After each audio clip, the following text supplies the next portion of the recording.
सभी लोग के प्रणाम बा। एक हम कजरी गीत सुना तनी शंकर जी के हा। सुनो, अच्छा लगे तो कमेंट बॉक्स में जरूर बताइए जा।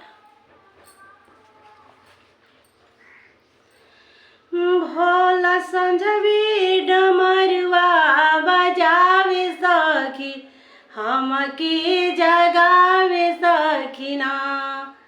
भोला रात भर डमरू बजावे सखी, हमके जगावे सखी, हमके जगावे सखीना।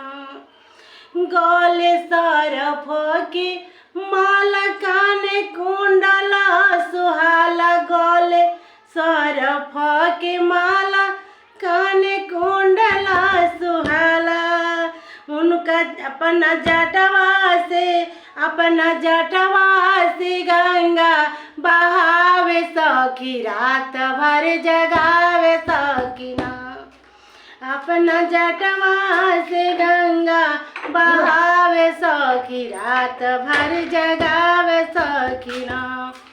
दुनिया कहे अवघरदानी, दुनिया कहे अवघरदानी, घर में टूट ही पलानी। बस पहाड़वे पर धुइया रमावे सखी, बस पहाड़वे पर धुइया रमावे सखी, रात भर जगावे सखीना। गांजा चिलम चढ़ाई पी के मस्त होई जाई, गांजा चिलम चढ़ाई पी के मस्त होई जाई। दिन रात हमसे भंगिया पिसावे सखी, रात भर जगावे सखीना।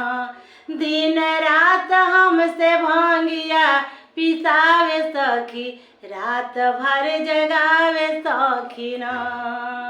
भोला संझवे से डमरू बजावे सखी, रात भर जगावे सखी, रात भर जगावे सखीना।